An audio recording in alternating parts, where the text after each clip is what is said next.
June 9th, 1944. Allied troops in Normandy have moved inland. The work of the U.S. Navy and Coast Guard and the combined Allied sea forces has been done. Work not without a price in men and materiel.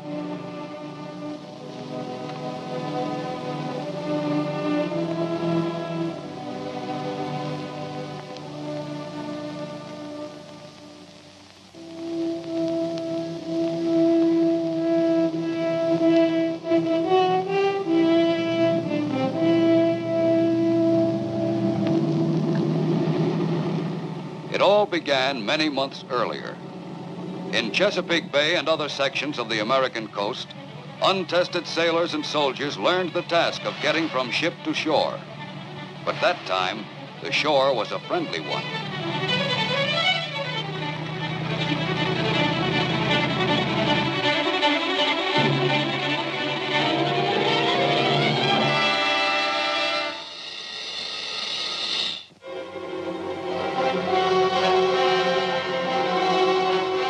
Then, with part of their training finished, they left the United States.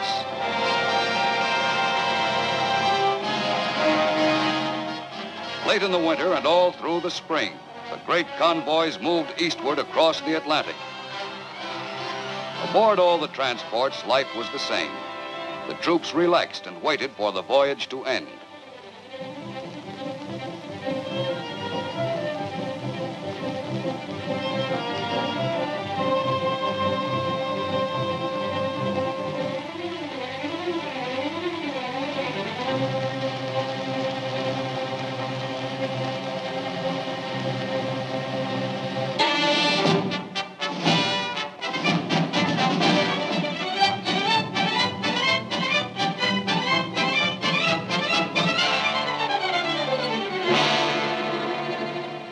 All along the coasts of Great Britain that spring, the training went on. Navy and Coast Guard landing barges practiced landing operations day and night.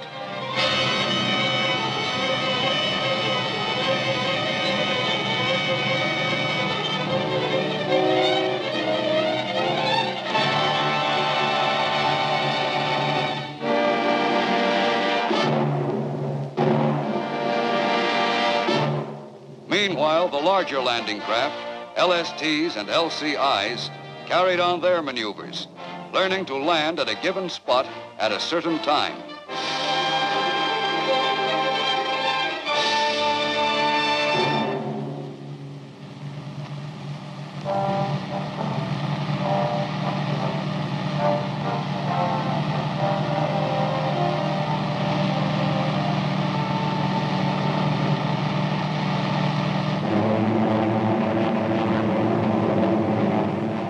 Through all the days of preparation, Allied planes, thousands of them, continued to soften enemy defenses and communications in daily raids.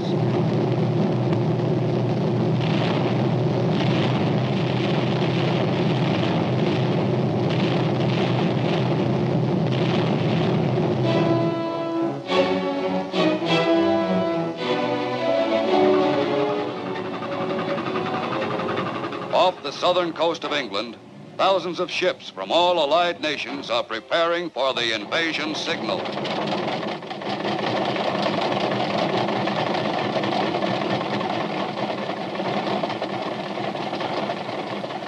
Navy and Coast Guard crews make last-minute preparations.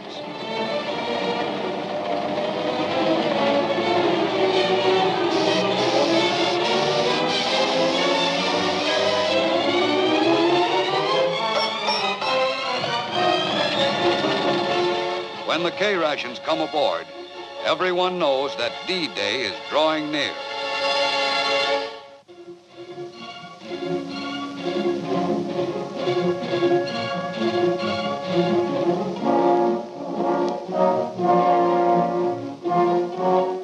Somewhere in southern England, troops embark on LCVPs to be ferried to the waiting transports offshore.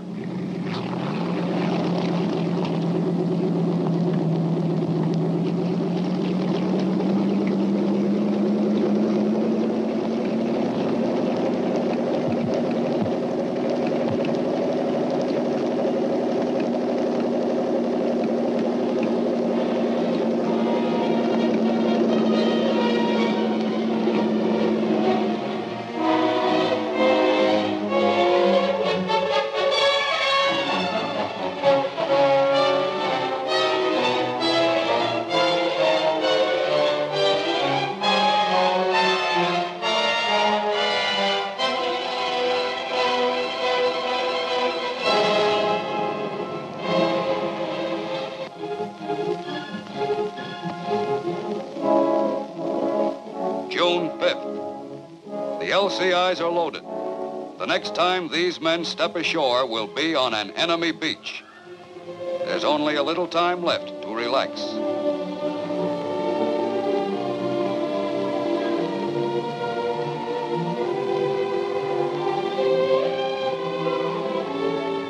And the bombing attacks of the Air Force are intensified.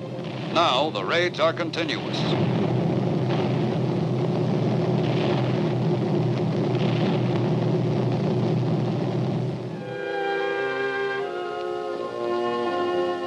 At ports of embarkation, the troops prepare themselves for their greatest battle.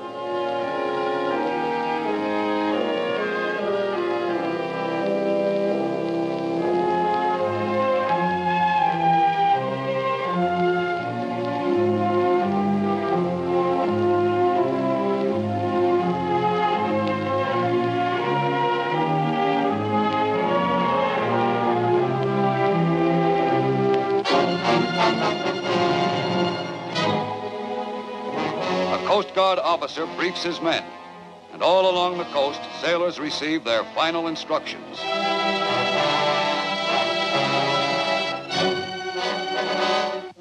At last, the ships leave the coastal waters and move out into the channel.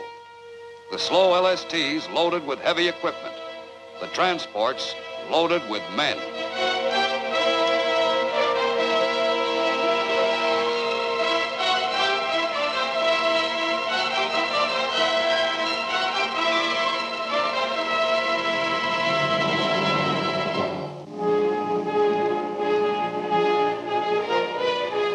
Fast warships screen the mighty invasion fleet from enemy raiders.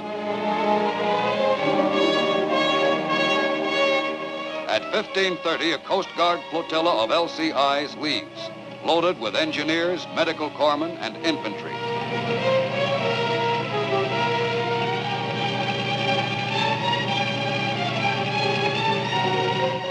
D-Day approaches, and the ships are in their assigned positions.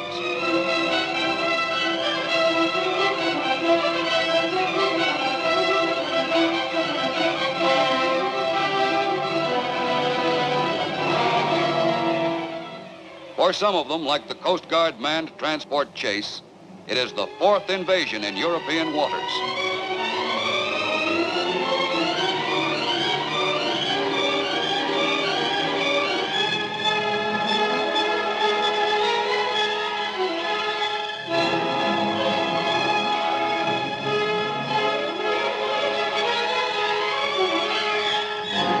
The only planes overhead are friendly.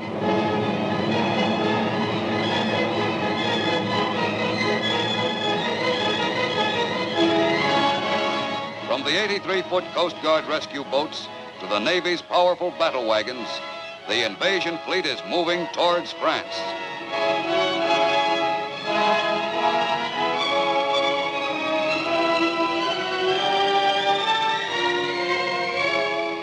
And below decks, officers study the maps that mark the invasion beachheads on the coast of Normandy.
Some of the landing barges are stopped by concrete obstacles built far out in the water by the enemy.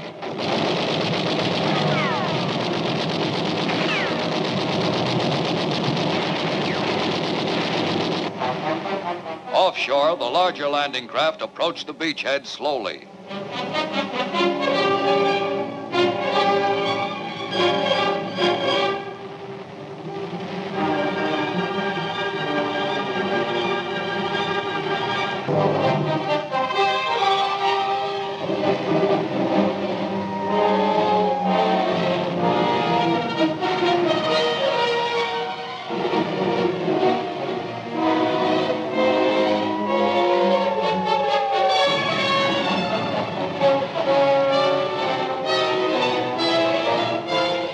Aboard the LCIs, the troops prepare to land.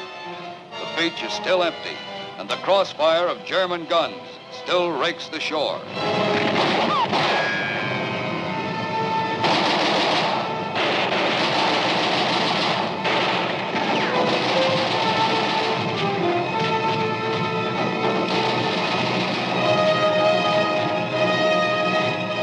Out of enemy firing range, the LSTs wait to move in until the beaches are cleared.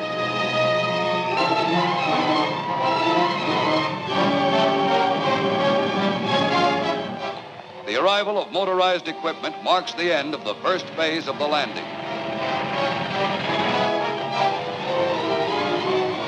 The LCIs, their first loads of men now on the beaches, go out to the transports to ferry more troops inshore.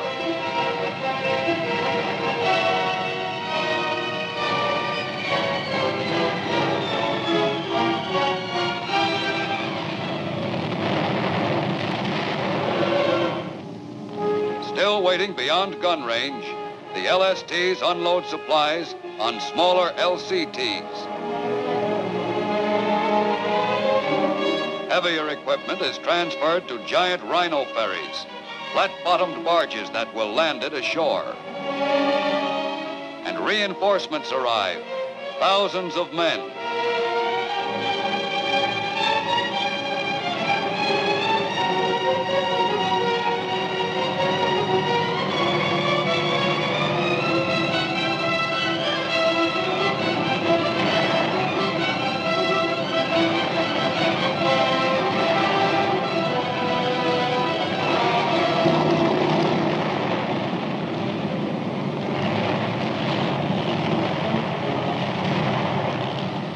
Defeated and disarmed, the first German soldiers captured in France wait until someone has time to evacuate them.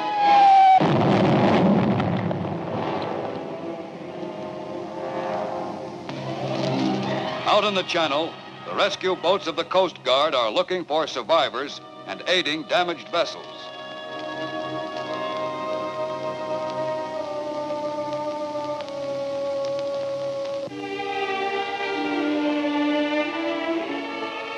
And the hospital ships are waiting for the wounded.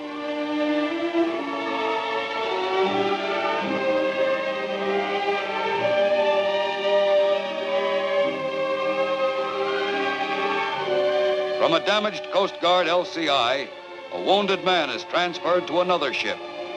The life-saving blood plasma goes with him.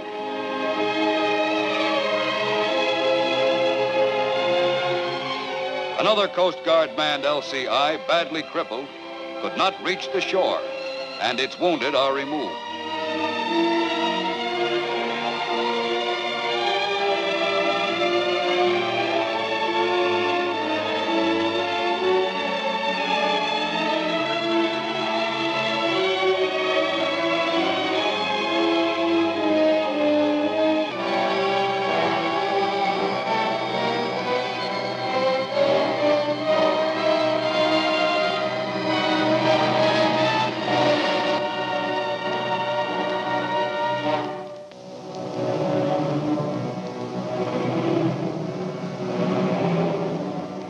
The beach is firmly in Allied hands now, and the vast extent of the operation is visible. Silent evidence of the fierce battle is apparent everywhere.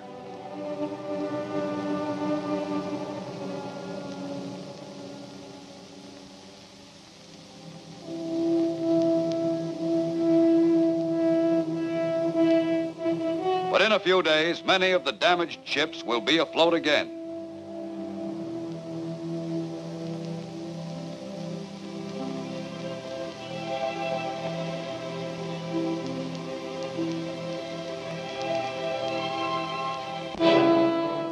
Now, more and more troops move inland to push the enemy back.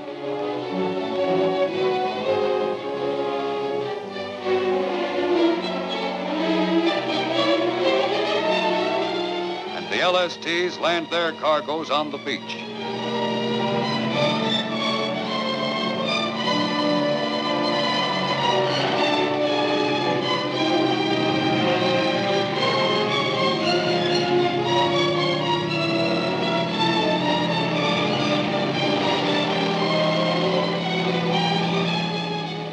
Barges built especially for the Normandy operations are left on the shore to be unloaded.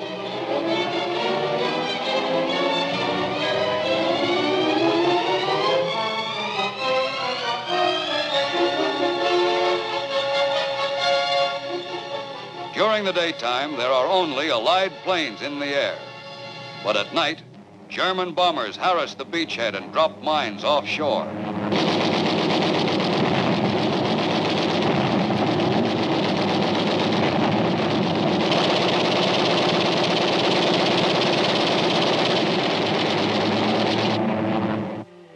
Out of sunken block ships, artificial harbors have been built.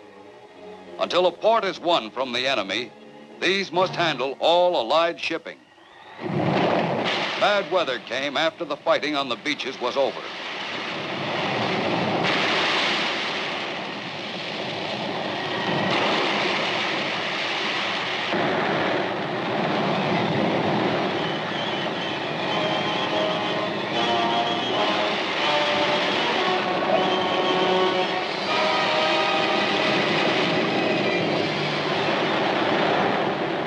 The heavy storm left a trail of damaged ships.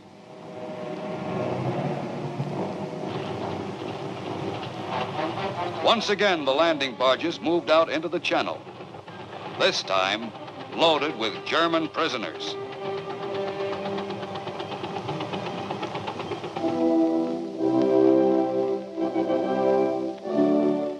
In England, prisoners board a Coast Guard transport. And ships which have carried thousands of American soldiers overseas now return westward with a different cargo, with men who were beaten and captured in Normandy.